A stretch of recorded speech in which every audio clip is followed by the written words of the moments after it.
नमस्कार जय हिंद दोस्तों, स्वागत है एक बार फिर से आपका अपने यूट्यूब चैनल स्टडी नीट पर। दोस्तों, जैसा कि आप जानते हैं कि आप संबंधित कोई भी अपडेट्स मिलने पर सही अपडेट के साथ ही लेके आते हैं, इसलिए लगातार आप बने रहे हमारे साथ। पहली बार चैनल विजिट किए हैं, चैनल को सब्सक्राइब जरूर कर ले, वीडियो पसंद आए वीडियो को लाइक करना ना भूलें। दोस्तों, आप सभी के कार्य मुक्त संबंधित एक महत्वपूर्ण आदेश के बारे में बात करेंगे, लेकिन इसके पहले एक महत्वपूर्ण स्लाइड के साथ बात करेंगे। दोस्तों, जैसा कि आप जानते हैं कि 3 अक्टूबर 2023 की स्थिति में एक आदेश जारी किए गए थे आपसे संबंधित। उस पर बताया गया था कि नियमित शिक्षकों की उपस्थिति उपरांत अतिथि शिक्षकों को कार्य मुक्त करने के संबंध में कहना यह है कि यहाँ पर डीपीआई की ओर से आदेश जारी किए गए थे कि अतिथि शिक्षकों के स्थान पर यदि स्थानांतरण, उच्च पद प्रभार या नई शिक्षक भर्ती से कोई भी शिक्षक आ जा रहे हैं, उस स्थिति में अतिथि शिक्षकों को कार्य मुक्त किया जाए। साथ ही में जैसा कि आप जानते हैं कि उसके अगले ही दिन यानी 4/10/2023 की स्थिति में एक और आदेश आपके लिए जारी किए जाते हैं, जिस पर बताया जाता है लोक शिक्षण संचालय की ही ओर से कि पूर्व से कार्यरत अतिथि शिक्षकों को कार्य मुक्त न करने विषयक कहना यह है कि आप सभी को कार्य मुक्त न किया जाए, बाहर न किया जाए, और कुछ इस प्रकार से आपके कार्य मुक्त किए जाने के लिए अंतिम रूप से आदेश जारी कर दिए जाते हैं कि आपको बाहर न किया जाए। लेकिन यहाँ पर एक और बड़ी अपडेट्स देखने को मिल रही है आप संबंधित। कहना यह है कि यहाँ पर आप देख पा रहे होंगे कि पहले हमें न हटाने की बात कही गई और अब कर रहे सेवा समाप्त। कहना यह है कि अलग अलग डीईओ कार्यालय की ओर से आदेश जारी किए जा रहे हैं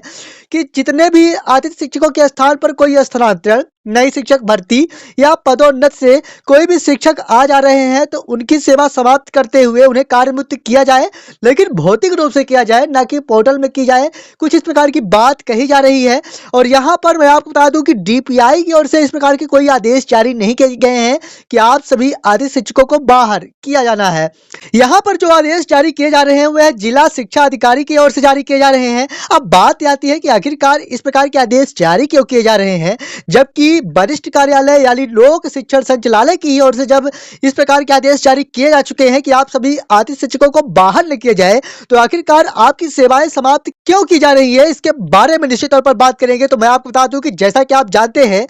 अतिथि शिक्षकों को मानदेय दिया जा रहा है और इसके साथ साथ यहाँ पर जो उच्च पद प्रभार या नियमित शिक्षक है उन्हें भी मानदेय की राशि दी जा रही है। तो फाइनली कहना यह है कि यहाँ पर एक ही पद पर वित्त विभाग की ओर से 2 अलग अलग मानदेय दिए जाने का प्रावधान नहीं है। कहना यह है कि अगर एक एग्जाम्पल के तौर पर समझें कि कोई नियमित शिक्षक अंग्रेजी विषय में आपके स्कूल में पदस्थ है और आप गेस्ट टीचर के रूप में अंग्रेजी विषय में ही उसी शाला में पदस्थ हैं, तो एक ही विषय मान के लिए अलग अलग मानदेय के लिए प्रावधान यहाँ पर या मंजूरी नहीं दी जा रही है, और जिसके वजह से यह आदेश डीईओ कार्यालय की ओर से जारी किए जा रहे हैं। अब बात आ रही है कि आखिरकार इसके लिए कोई और भी विकल्प तो हो सकते हैं। तो मैं आपको बता दूं कि जैसा कि आप जानते हैं कि आपके स्थानांतरण के लिए या आपको दूसरे जगह शिफ्ट करने हेतु वरिष्ठ कार्यालय की ओर से कोई आदेश जारी नहीं किए गए हैं। हालांकि मौखिक तौर पर कहा गया था,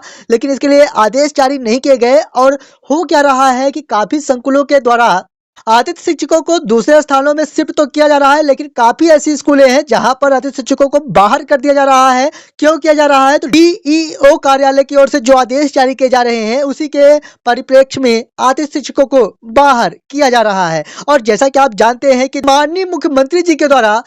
महापंचायत का आयोजन किया गया था, और जिस पर आपके मानदेय सहित आपके 50% आरक्षण, साथ में अधिकतम 20 अंक, और साथ ही में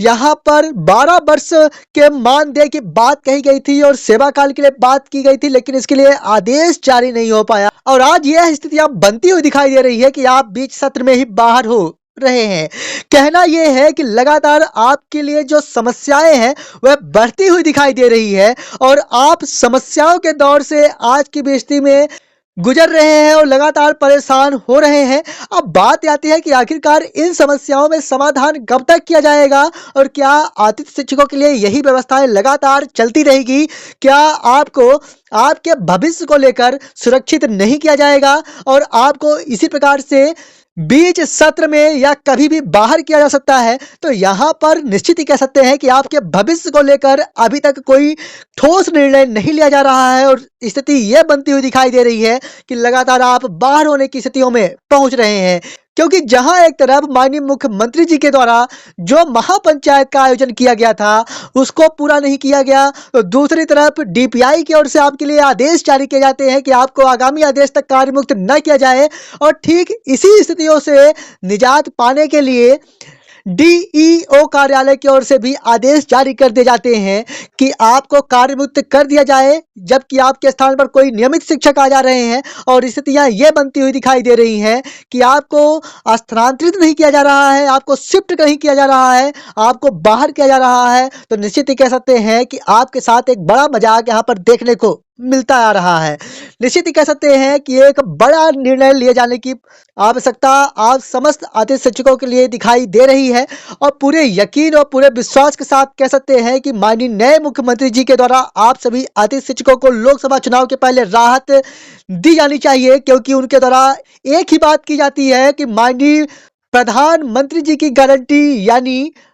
विकसित मध्य प्रदेश की गारंटी। तो निश्चित ही कह सकते हैं कि उसी तर्ज पर आपको नियमितीकरण दिया जाना चाहिए, क्योंकि आरटी के नए प्रावधानों में भी नियमित शिक्षक ही अध्यापन कार्य करा सकते हैं। तो उसी स्थिति से या उन्हीं नियमों से आपको निश्चित ही कह सकते हैं कि अंदर किया जा सकता है। बाकी आज की स्थिति में यहाँ पर पूरी तरह से आप स्पष्ट हो पाए होंगे कि लगातार आतिथ्य शिक्षक आज की भी स्थिति में बाहर होते आ रहे हैं। हालांकि और भी कोई अपडेट्स मिलती है सही अपडेट के साथ ही लगातार हम आपके लिए लेके आते रहेंगे, लेकिन काफी दुखद बात है कि बीच सत्र से ही आतिथ्य शिक्षकों को लगातार निकाला जा रहा है और आतिथ्य शिक्षक परेशान होते आ रहे हैं और डीपीआई कार्यालय के चक्कर लगातार लगाते आ रहे हैं। लेकिन फिलहाल मैं आपको बता दूं कि आपके सपोर्ट की पूर्णतः आवश्यकता है, क्योंकि हम आपके लिए सही अपडेट्स ही लेके आ रहे हैं। इसके बाद भी निराशाजनक स्थितियां आपके द्वारा देखने को मिल रही है, इसलिए निवेदन के साथ कि चैनल में पहली बार विजिट किए हैं चैनल को सब्सक्राइब जरूर कर लें और वीडियो थोड़ा सा भी पसंद आया हो वीडियो को लाइक करना